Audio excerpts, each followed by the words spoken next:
तो एक अच्छा राजा कभी भी युद्ध नहीं चाहता, लेकिन अगर युद्ध की स्थिति बने तो उससे पीछे भी नहीं रहता है। नमस्कार, मैं हूं नीलू। आज हम बात कर रहे हैं पुतिन की, जो लगातार मिसाइलों का परीक्षण कर रहे हैं। मिसाइल हो टॉर्पिडो। अब एक ऐसा टॉर्पिडो जिसका परीक्षण पुतिन ने किया है, यानी कि रूस ने किया है, जो कि काफी खतरनाक है। किस तरह से ये समुद्र में हाहाकार मचा देगा दुश्मनों के लिए, किस तरह से ये दिक्कत पैदा कर सकता है। बातचीत करने के लिए मयंक मेरे साथ है। मयंक, क्या जरूरत पड़ गई पुतिन को कि लगातार कभी वो परमाणु मिसाइलों का परीक्षण करते हैं, कभी बड़ी रेंज की मिसाइलों का परीक्षण करते हैं, अब तो टॉर्पिडो का भी उन्होंने परीक्षण कर दिया है। इसके पीछे आप क्या देखते हैं, क्या वजह है कि इतने मतलब डेस्परेट होकर तरह तरह के मिसाइलें और टॉर्पिडो इनका परीक्षण लगातार पुतिन कर रहे हैं? देखिए, दो बातें हैं इसमें। तो पहली बात तो ये जो टॉर्पिडो है पोसाइडन, इसके बारे में थोड़ी सी जानकारी देना जरूरी है। देखिए, ये एक टेस्ट हुआ फिर से, जो कि टेस्ट ट्यूसडे को हुआ है बीते, और इसका अनाउंसमेंट भी पुतिन ने किया है। जब किसी देश के राष्ट्रपति अपने न्यूक्लियर पावर से लेस हथियारों के बारे में अनाउंसमेंट करना शुरू कर दें, तो इसका मतलब समझिए कि हालात कितने गंभीर हो रहे हैं। बात नंबर एक।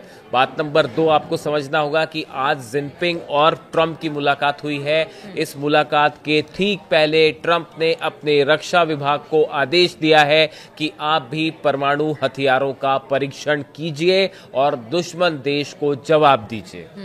यानी जिस बात की चर्चाएं आपने अक्सर सुनी होगी कि कोई बड़ा वॉर छिड़ सकता है रूस और अमेरिका के बीच, अब उसकी आहट सुनाई देने लगी है। ये जब पुतिन ने जो ये अनाउंसमेंट किए हैं, और ये सब की शुरुआत हुई है तब से, जब अमेरिका ने कहा यूक्रेन को कि हम आपको टॉम हॉक मिसाइल देने के लिए तैयार हैं, जिसके बाद रूस ने कहा कि अगर आप टॉम हॉक मिसाइल दे देते हैं तो इसे युद्ध का ऐलान माना जाएगा।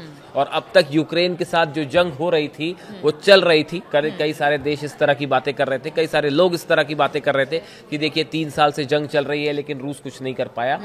लेकिन अब पुतिन ने शायद जवाब देना शुरू कर दिया है, और जवाब भी न्यूक्लियर हथियारों से दिया जा रहा है। देखिए, हमने आपको वीडियो बना के बताया ही था कि पहले न्यूक्लियर इंजन से चलने वाली मिसाइल बुरेविस्तनिक का टेस्ट हुआ, जो कि अनलिमिटेड किलोमीटर जिसकी रेंज है, जो रूस से अमेरिका के किसी भी शहर तक आसानी से जा सकती है। और उस मिसाइल में न्यूक्लियर इंजन लगा हुआ है, टर्बो इंजन की जगह न्यूक्लियर इंजन लगा हुआ है। एक उड़ता फिरता न्यूक्लियर रिएक्टर है वो, आप कह लें पुतिन का। अब उसके बाद ये जो नया अनाउंसमेंट किया है, ये भी बहुत ज्यादा खतरनाक। देखिए, ये एक समंदर के नीचे एक टॉर्पिडो, यानी समंदर के अंदर जो जहाजों से फायर की जाती है मिसाइल, अगर आप सरल शब्दों में कहें उसको टॉर्पिडो कहते हैं। अब इस टॉर्पिडो की जो विशेषता है, ये भी आपको हैरान कर देगी। पहली बात तो ये कि ये न्यूक्लियर कैपेबल टॉर्पिडो है, यानी कि इस पे न्यूक्लियर बम को लोड करके हमला किया जा सकता है। इस विस्फोट से 500 मीटर ऊंची रेडियो इलेक्ट्रिक वेव बनाई जा सकती है। अगर ये कहीं ब्लास्ट कर दे तो 500 मीटर की तो रेडियो एक्टिव वेव ही बनेगी। और अगर आप देखें, इसका दूसरे सरल शब्दों में मतलब समझे, तो ये अगर कहीं हिट कर गया किसी अमेरिका के कोस्ट पे, 10,000 किलोमीटर वहां पे जो है एक बहुत भयंकर सुनामी आ सकती है, जो शायद पूरे अमेरिका को डुबो दे। अगर आपने फिल्मों में देखा होगा इस तरह से सुनामी वाली, आपने कई फिल्में देखी होंगी कि सुनामी की लहरें उठ रही हैं और वो पूरे शहर को तबाह कर देती है, देश को तबाह कर देती है। ये जो पुतिन का नया टॉर्पिडो है पेसोडियन, ये इतना कैपेबल है कि ये एक पूरी की पूरी सुनामी पैदा कर सकता है अगर समुद्र के अंदर इसमें विस्फोट हो जाए तो। इसमें खास बात है, इसमें बार बार ईंधन भरने की जरूरत नहीं है। बिल्कुल। ये न्यूक्लियर एनर्जी से चल रहा है, बिल्कुल वैसे ही जैसे मिसाइल चल रही थी। इसके अंदर भी एक न्यूक्लियर रिएक्टर की तरह ही इंजन लगा हुआ है, जो इसको पुश कर रहा है आगे, यानी इसकी रेंज भी बहुत ज्यादा होगी। यह पानी के भीतर करीब 185 किलोमीटर प्रति घंटे की रफ्तार से चल सकता है। 185 किलोमीटर पर आवर इसकी जो है वो स्पीड होगी। यह 300 फीट की गहराई तक जा सकता है। 3000 फीट की गहराई पर ट्रैवल कर सकता है। 185 किलोमीटर की रफ्तार से ट्रैवल कर सकता है। अधिकांश सोनार सिस्टम या मिसाइलें इस तक नहीं पहुंच सकती। देखिए, कोई भी सोनार सिस्टम या मिसाइल्स जो है वो इसको ट्रैक नहीं कर पाएंगी, बड़ा मुश्किल होगा। इसमें 2 से 100 मेगाटन परमाणु वॉरहेड लगाया जा सकता है। 2 से 100 मेगा टन का न्यूक्लियर वॉरहेड इस पे लगाया जा सकता है, यानी आप समझिए कितनी बड़ी तबाही ला सकता है, जो पूरे समुद्र तट को सुनामी से मिटा देगा। इसे रूस की खास परमाणु पनडुब्बियों जैसे K329 से लॉन्च किया जाता है, और ये अपने देखिए इसको लॉन्च करने के लिए भी एक न्यूक्लियर सबमरीन्स जो है उसका इस्तेमाल किया जाता है। यानी आप ये कहिए कि समंदर में एक चलता फिरता न्यूक्लियर बॉम्ब। बिल्कुल। अब इसका टेस्ट भी करते हैं और पुतिन इसका अनाउंसमेंट करते हैं। इसके पहले वो न्यूक्लियर मिसाइल जो थी जिसका टेस्ट किया, जिसमें न्यूक्लियर इंजन लगा हुआ है, पुतिन ने अनाउंसमेंट किया। ट्रंप लगातार दबाव एक तरह से बना रहे थे कि यूक्रेन से युद्ध समाप्त किया जाए, वरना नाटो हो या अमेरिका हो या यूरोपियन कंट्रीज हो, सैंक्शन भी लगाए हैं। एक तरह से कह लीजिए कि वो बोल रहे हैं और पुतिन कर रहे हैं, उस चीज को बता रहे हैं कि देखिए आप कितनी भी धमकी दीजिए, वर्बली कितना भी कुछ कहिए, लेकिन हमारी ताकत के आगे आप नहीं हमें झुका सकते जिस तरह से हमारी ताकत है। अब देखिए ये रूस की तरफ से ये जवाब आया। रूस ने 2 अपने एक मिसाइल का टेस्ट किया, न्यूक्लियर मिसाइल, और एक टॉर्पीडो का टेस्ट किया। पुतिन का मैसेज बिल्कुल साफ, बिल्कुल अगर आप किसी भी तरह से टॉम हॉक मिसाइल्स या लॉन्ग रेंज बैलिस्टिक मिसाइल्स रूस यूक्रेन को देते हैं तो ये एक्ट ऑफ वॉर माना जाएगा और जंग की शुरुआत मानी जाएगी। अब देखिए इसकी पूरी तैयारी जो है, और वो न्यूक्लियर लेवल की है, अब वो बैलिस्टिक मिसाइल्स वाला टाइम खत्म हो गया। बिल्कुल। आप नेक्स्ट स्टेप के वॉर पे एंटर कर गए। लेकिन इसमें एक बड़ी जो बात है जो एक्सपर्ट्स कह रहे हैं, और ये आज के डेवलपमेंट के बाद है, आज जो डोनाल्ड ट्रंप ने कहा है, जो आदेश दिया अपने रक्षा विभाग को कि पुतिन जिस तरह से, नाम नहीं लिया उन्होंने, एनिमी कंट्री उन्होंने कहा कि जिस तरह से दुश्मन देश जो है वो एक के बाद एक अपने परमाणु हथियारों का टेस्ट कर रहा है, वैसे आप भी उसके लिए तैयार रहिए। क्या अमेरिका भी किसी इस तरह की न्यूक्लियर मिसाइल का टेस्ट करने जा रहा है? और उससे भी बड़ी खबर, क्या पुतिन एक न्यूक्लियर टेस्ट कर सकते हैं, न्यूक्लियर बॉम्ब का टेस्ट कर सकते हैं? न्यूक्लियर मिसाइल या किसी टॉर्पीडो की बात नहीं है। ये बड़ा अंदेशा जताया जा रहा है कि जल्द ही एक ऐसी स्थिति आएगी कि आप देख रहे हैं कि रशिया ने एक बड़ा परमाणु परीक्षण किया।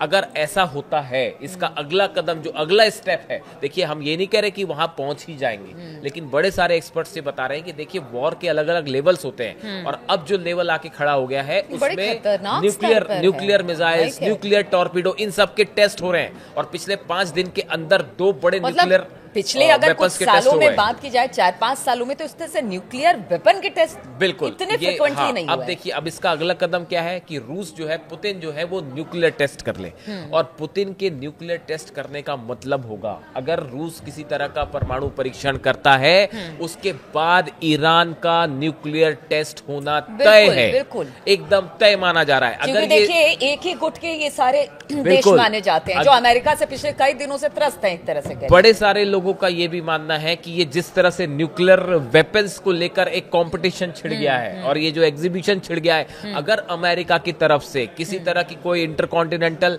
न्यूक्लियर मिसाइल का टेस्ट होता है, या किसी तरह का टॉर्पीडो का वो भी टेस्ट करते हैं, या न्यूक्लियर सबमरीन जो है वो रूस या ईरान के आसपास आती है, तो हो सकता है कि जल्दी ही एक मैसेज के तौर पे रूस और ईरान दोनों ही न्यूक्लियर टेस्ट कर दें। अब इसमें ईरान की चर्चा क्यों हो रही है? देखिए एक नई रिपोर्ट आई है, ये बिल्कुल ताजा खबर है, पिछले कुछ घंटों पहले की खबर है, कोई पुरानी रिपोर्ट नहीं है। जो IAEA के डायरेक्टर हैं Rafael Mariano Grossi, Rafael Grossi जो है डायरेक्टर है IAEA के, इन्होंने ईरान के न्यूक्लियर प्रोग्राम को लेकर एक नई रिपोर्ट सबमिट की है, और उसमें उन्होंने कहा है, देखिए, Rafael Grossi of International Atomic Energy Agency said that despite being unable to access Iranian nuclear sites, inspector have not seen any activity via satellite to indicate that the Islamic Republic has accelerated its production of uranium enrichment.